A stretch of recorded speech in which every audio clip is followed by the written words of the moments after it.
करेंगे गणित कक्षा 6 अभ्यास 3B। 3B का पहला सवाल है, इसमें देख लेते हैं। अभ्यास 3B। 3B का पहला सवाल है, निम्नांकित प्रश्नों 1 से 2 में केंद्रीय खाने की संख्या उसके चारों ओर के पटलों पर अंकित संख्याओं से किसी प्रकार संबंधित है। प्रश्न चिन्ह वाली संख्या ज्ञात कीजिए। तो पहला क है, यहाँ दे रखा है। इसमें यानी इनमें क्या संबंध है, जो कि ये वाली संख्या ही है, ऐसे ही इसमें बताना है। इसमें यहाँ पर क्या आएगा, जो नियम इन दोनों में लगा है वही नियम इसमें लगेगा। तब देखते हैं इसमें क्या हुआ है। अगर इनको सबको जोड़ कर देखते हैं, 4 माइनस के 3 है तो घटेंगे, 4 में से 3 घटा दो तो 1 बचेगा, 1 में 15 जोड़ेंगे 16, और 16 में से फिर कितने घटाएंगे 7, क्योंकि माइनस के तो 9 बचेगा। यानी कि सबको जोड़ने पर क्या बच रहा है 9। ऐसे ही इसमें बचना चाहिए। 21 और ये 11 हैं तो दोनों प्लस के हैं, जुड़ जाएंगे। 21 और 11 कितने होंगे 32, 32 में से 13 घटाएंगे तो, क्योंकि माइनस के हैं ये, 32 में से 13 घटाएंगे तो बचेगा 19। 19 में से 9 और घटाना है, कितना बचेंगे 10, यानी कि सबको जोड़ने पर। तो ऐसे इसमें होना चाहिए। ये 17 है, 17 ये माइनस के 15 तो घटेंगे, ये 17 में से 15 घटाएंगे कितना बचेगा 2, 2 में इसको जोड़ देंगे, 2 और 14 कितने हो जाएंगे 16, और 16 में से फिर 18 घटाना है। ये माइनस के 18 हैं, ये 16 प्लस के हो जाएंगे, तो कितना बचेगा माइनस के 2, और माइनस के 2 कौन सा है, ये इस पर टिक लगा देंगे। अब देखते हैं इसमें करके। ये पहला सवाल, इसमें 17 है, यहाँ माइनस के 15 है, ये 14 है, और यहाँ पर माइनस के 18 है। यहाँ है प्रश्न चिन्ह। अब पहले में इसमें कौन सा आएगा ये बताना है। माइनस के 2, दूसरा है 2, तीसरा है 3, और चौथा है माइनस के 3। तो इनमें से कोई एक आएगा। अब देखते हैं पहले वाले में क्या हुआ है। सबको जोड़ेंगे, ये है 4 माइनस के 3 प्लस के 15, ऐसे ला रहे हैं। 4 ये माइनस के 3 है, ये प्लस के 15, ये माइनस के 7 है। अब इनको हल करेंगे। 4 में से 3 गया 1, प्लस 15 में से 7 घटाओ कितने बचेंगे, 15 में 7 घटाएंगे तो 8, और 1 और 8 कितने हो जाएंगे 9, यानी कि पहले तो ये वाला नियम लग गया। इसमें दूसरे वाले में 21 प्लस 11 माइनस के 13 माइनस के 9, तो यहाँ पर 21 11 32, माइनस इन दोनों को जोड़ लो, चाहें दोनों माइनस के हैं तो जुड़ जाएंगे। 13 और 9, 9 3 12, यानी कि हो जाएंगे ये 22। 32 में से 22 घटा दो कितने बचेंगे 10, तो 10 ही है यहाँ पर। तो ऐसे ही इसमें आना चाहिए। तो यहाँ 17 है, माइनस के 15 हैं, फिर प्लस के 14 हैं, और माइनस के 18 हैं। तो 17 में से पहले 15 घटाओ कितना बचेगा 2, प्लस ये 14 हैं, ये 18 हैं, तो उल्टा घटाओ। 18 में से 14 घटा दो कितने बचेंगे 4, लेकिन कैसे, ज़्यादा वाले का चिन्ह लगता है, ज़्यादा माइनस के हैं तो यहाँ पर माइनस लग जाएगा। अब यहाँ पर 4 माइनस के हो गए और प्लस के 2 हो गए, यानी कि इसको लिखेंगे 2 प्लस माइनस माइनस 4।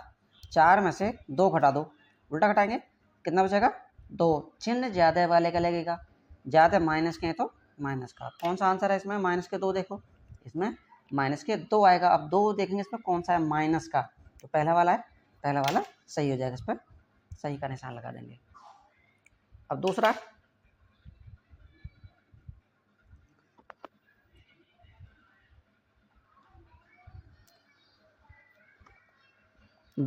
का फिर यही बनाना है, दोबारा से बनाते हैं। तो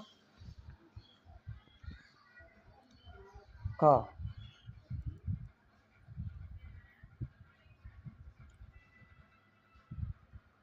ख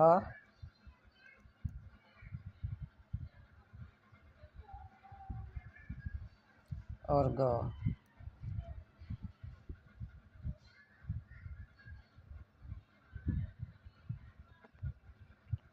तो यहाँ पर है 15, यहाँ है -3, यहाँ पर है 19 और यहाँ है 11 और इस बीच में है 10 और यहाँ पर है 10, 4, 7, 5 और यहाँ है 8। यहाँ से यहाँ पर 15 -3, 11, 19। तो इसमें यही है 15 -3, 11, 19। दूसरे में 10, 4,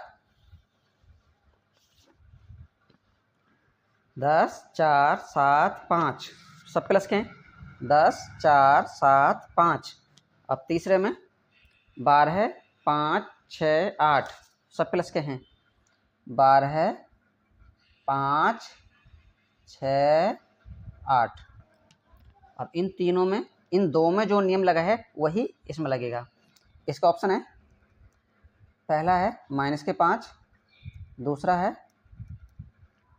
5, तीसरा है 6, चौथा है -6। अब लगाओ इसमें कौन सा नियम लगेगा। पहला है 15 में से 3 घटाओ, कितना बचेगा 12। अगर इनको सबको जोड़ते हैं 15 में से 3 घटाएंगे तो 12 बचेंगे। 12 और 11, 12, 11, 23 यहीं हो जाएंगे। तो 23 तो है नहीं, तो जोड़ वाला तो नियम इसमें नहीं लग रहा कि ऐसे सबको जोड़ दें। अब क्या करें, अब करते हैं कि इसको जोड़ो, इसको घटा दो। तो देखते हैं इसमें 15 और 11 कितना में 26। 26 में से हम इनको घटाएंगे तो 19 में से 3 तो पहले घट जाएंगे, 16 बचेंगे और 26 में 16 घटेंगे 10। हाँ, तो ये वाला नियम लग जाएगा इसमें। कैसे, इन दोनों को जोड़ो एक ब्रैकेट में, फिर घटा देंगे इन ब्रैकेट वाला ये 19 -3, 19 -3, ये पहले का। अब देखते हैं इसमें 15, 11, 5 और 1, 6, 1 और 1, 2, ये तो हो गया 26। माइनस 19 में से 3 घटाओ, कितने बचेंगे 16। 26 में से 16 घटाओ, 6 में से 6 घटाओ 0, 2 में से 1 घटाओ तो 1, 10 बच गया। तो ये ठीक है। अब इसमें भी ऐसे करो, क्या किए हैं, एक ब्रैकेट लगाएंगे, इन दोनों को जोड़ेंगे। पहली ब्रैकेट में 10 + 7, ये सामने वाले जोड़ लिए। अब माइनस लगाएंगे, ये दोनों जोड़ेंगे तो 5 और 4 हैं। 5 + 4, यहाँ पर कितना आएगा 10 और 7 17 हो जाएंगे। माइनस 5 और 4 9 हो जाएंगे। अब 17 में से 9 घटाएंगे तो बचेगा 8। तो इसमें 8 है, ठीक है, यही नियम लगा है। इसमें देखते हैं, इसमें भी ऐसा ही करेंगे, इन दोनों को जोड़ेंगे एक ब्रैकेट में, 12 + 6, फिर माइनस लगाएंगे और इन दोनों संख्याओं को एक ब्रैकेट में, 8 + 5, ये सामने वाले 12 और 6 हो जाएंगे 18, माइनस 8 और 5 हो जाएंगे 3। तो 18 में से 13 घटा दो, कितने बचेंगे 5 प्लस के। तो 5 कौन से में है, इसमें 5 बचेंगे। तो यहाँ पे कितना आएगा 5, और इसमें कितना था माइनस के 2। तो दोनों हो गए इसमें। अब प्रश्न नंबर 3, क्वेश्चन नंबर 3 क्या है, 3 का क।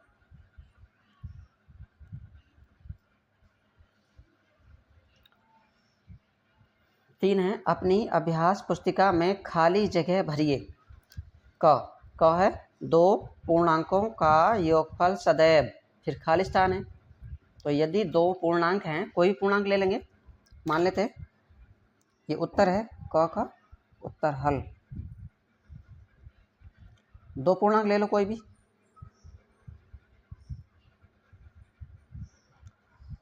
एक 5 ले लें, एक 8 ले लें, का योगफल कहा इसने, तो क्या आएगा ये 13 आएगा। तो ये भी तो पूर्णांक ही है, ये भी क्या है पूर्णांक है।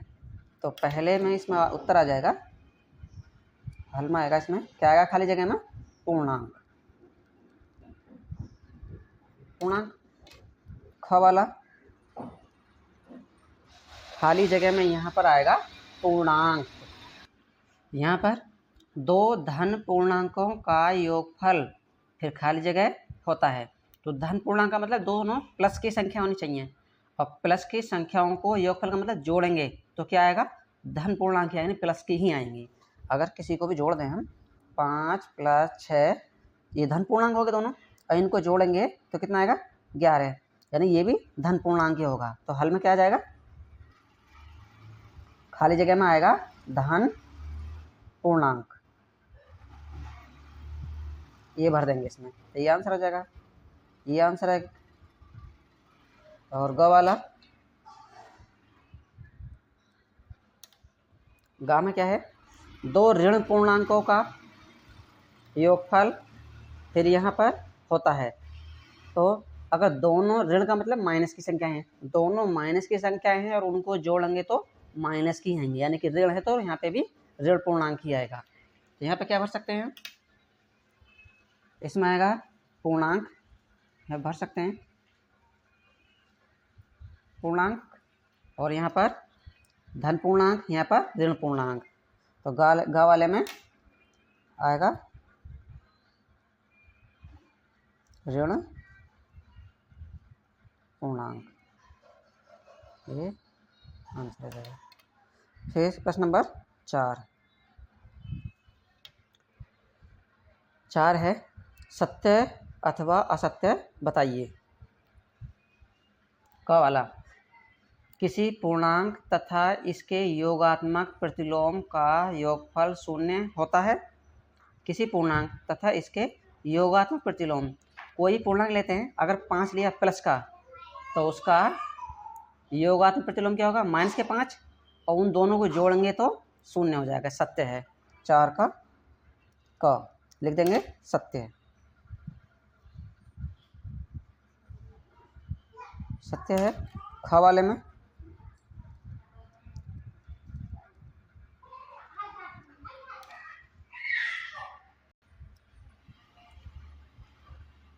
ख वाला है शून्य ऋण पूर्णांक है, तो शून्य ना तो धन पूर्णांक है ना ही ऋण पूर्णांक है, तो ये असत्य है।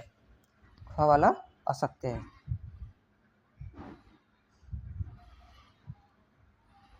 भी आंसर। ग वाला, दो ऋण पूर्णांकों का योगफल धन पूर्णांक होता है। तो अभी ऊपर किए थे यहाँ पे कि अगर दो ऋण पूर्णांक हैं, दो माइनस की संख्याएं हैं, अगर उनको जोड़ेंगे तो ऋण पूर्णांक ही आएगा, धन पूर्णांक नहीं आएगा, तो ये असत्य हो गया। का वाला ये असत्य है। घ वाला, किसी पूर्णांक और शून्य का योगफल उस पूर्णांक के बराबर होता है। यानी किसी पूर्णांक कोई भी संख्या ले लो, जैसे 8 लिया, उसमें शून्य जोड़ो तो 8 में अगर हम 0 जोड़ेंगे तो 8 ही आएगा, यानी उसी पूर्णांक के बराबर हो जाएगा, तो ये सत्य है। घ वाला सत्य है।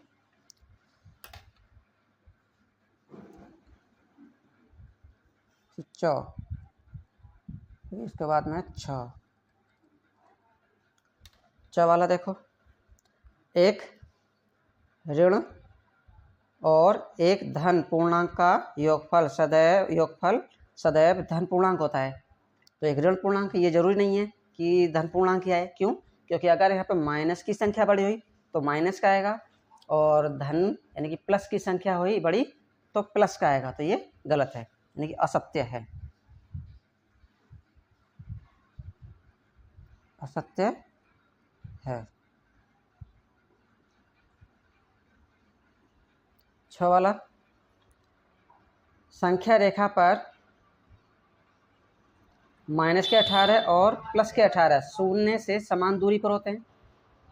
तो संख्या रेखा पर शून्य से इधर यानी कि किधर दाईं तरफ सभी संख्याएं प्लस की होती हैं और बाईं तरफ सभी संख्याएं माइनस की होती हैं और सभी संख्या एक दूसरे से बराबर दूरी पर होती हैं, तो ये सत्य है।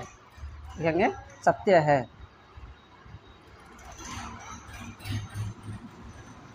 आंसर जो वाले में दो धन पूर्णांकों का योगफल सदैव धन पूर्णांक होता है, यानी दो प्लस की संख्या हैं, अगर उन्हें जोड़ेंगे तो प्लस में ही आता है, तो ये सही है।